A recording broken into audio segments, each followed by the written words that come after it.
Hello Aries, Sun, Moon, Rising, and Venus signs. Kamusta kayo? Sana po nasa mabuti kayong kalagayan. Welcome back po sa Star Tarot. At kung bago kayo rito, welcome din po kayo. Please subscribe, like, share my videos, and leave me a comment kung nakaresonate po kayo. So first message ni Aries, we have spare, heartache over what you no longer have.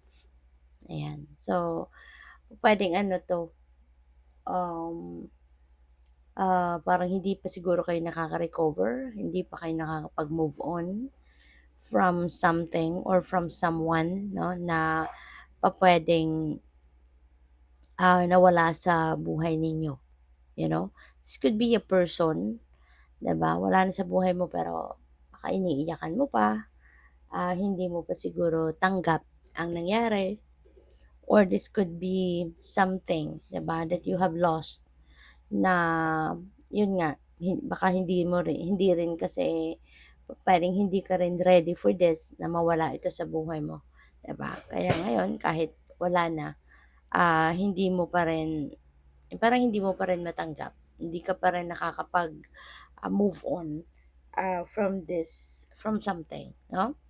So, we have owl, good advice from a wise person. Pupuwedeng solicited advice 'yan, pupuwede rin naman na hindi. Baka super concerned lang talaga sa'yo yung taong ito na, magbibigay sa'yo ng good advice, you know? So, that could be anyone. Depende 'yan sa inyong sitwasyon. So, what else? We have, a stubborn and aggressive person, ayan. So, ingat na lang kayo, sa mamimit ninyo siguro. Or baka dati mo na 'tong kakilala, 'di ba? Puwedeng maging sutil-sutilan ito sa'yo o puwedeng maging agresibo. So, ano na lang, kalma-kalma na lang kayo. Kayo na lang yung mag-adjust 'no, when you deal with this person. Kaysa naman kayo yung mabwisit, 'di ba? Kaysa naman kayo yung, mainis sa kanya. So, ikaw lang din yung kawawa 'no, kasi ikaw yung maninega, yung ano, yung pakiramdam. Kaya as much as possible, 'di ba? Kalma lang at 'wag na lang pansinin, 'di ba? 'Wag seryosohin. So we have rainbow. Ayan. So maganda 'to.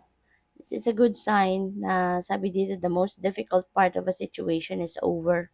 So pupuwedeng related 'yan dito. So siguro finally makakapag-isip kayo na tama na, 'di ba? Maaaring ma-realize ninyo sa ngayon na enough na yung heartache na naramdaman ninyo kasi parang in a way, baka ma-realize din ninyo ngayon na parang pinahirapan ninyo yung sarili ninyo, 'di ba? Kaya pupuwedeng ito yon, ano, yung most difficult part ng inyong sitwasyon will be over. Maaaring mare-realize mo na it's about time na for you to let go of the past, you know?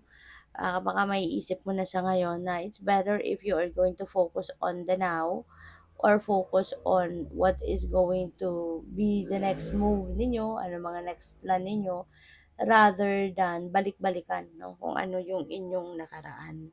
So, baka ma-realize ninyo yun na, ma-realize na ninyo yan sa ngayon, no? So, what else? We have bag and something important such as new job or a raise.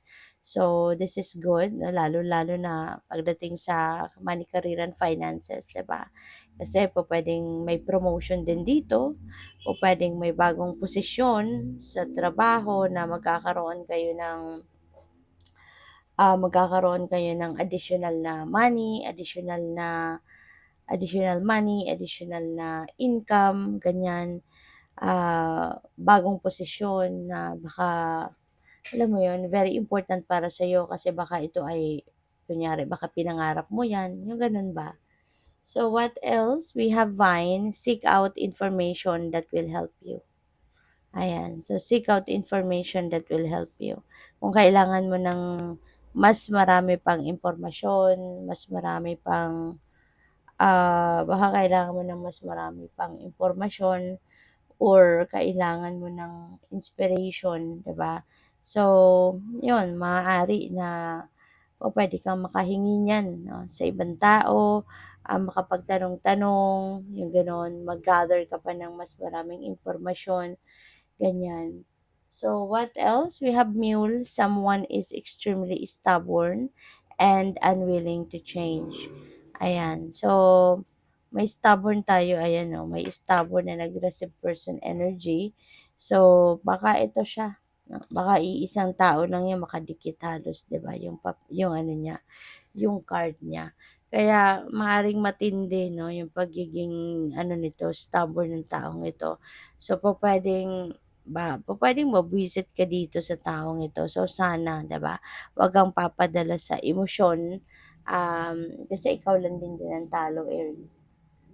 It will backfire on you kaya as much as possible, focus ka na lang sa kung ano ang mabuti, 'di ba, na maramdaman mo, 'di ba? Huwag mong sirain kumbaga huwag mong hayaan na masira ng taong ito yung kapayapaan mo, huwag mong hayaan na masira ng taong ito yung ano mo, yung peace mo, okay? So, we have dagger, fear, worries, intense situations. Ayan. So, baka ang iba din sa inyo, magkakaroon ng mga ganito pakiramdam, no? That could be related to this, 'di ba? Baka magkaroon kayo ng tensyonadong sitwasyon with this person or kung ano pang negative na feelings and emotions. So, as much as possible, kalmahin mo yung inyong sarili. Kasi kapag meron tayong nararamdamang inis, pagkabwisit or galit, sa atin lang naman din nagba-backfire yun, eh, 'di ba? Tayo yung naninega, so tayo yung nakakapag-attract ng negativity. So, tayo lang ang kawawa, ano? Kaya 'wag mong hayaan 'no na, don't allow this person to get into your skin, 'di ba? Para ma-maintain mo lang yung magandang aura mo, magandang vibe mo, 'di ba? So, pasensya, pasensya. So, we have pay attention to your health, Aries, see? Pay attention to your health. Kasi yung ito, pag-worry mo na yan, makaka-stress yan sa'yo. Diba? Kung papatulan mo yung taong ito na extremely stubborn and aggressive, ikaw nga, tulad ng sinabi ko kanina, it will backfire on you.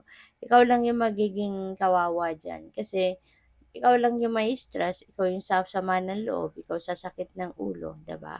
So, alagaan mo yung inyong sarili, mas maging focus ka ngayon sa kalagayan mo, 'di ba? Kasi pupuwedeng ikaw mabibisit ka, pupuwedeng ma-stress ka, pero yung taong ito maaaring wala lang sa kanya, 'di ba? Baka matuwa pa siya kapag nakita niyang nabwisit ka, 'di ba? So, 'wag nang patulan, 'no? At alagaan mo ang inyong sarili. Baka ang iba sa inyo ay nakakalimot ng, magpahinga, 'di ba? Kailangan mo 'yun, kailangan mo ng balanse, kailangan may panahon sa pagtatrabaho at may panahon sa pagpapahinga. Baka ang iba din sa inyo rito, baka meron kayong mga kunyari mga blood test, 'di ba? Hindi niyo pa nagagawa kasi, nagtatrabaho kayo.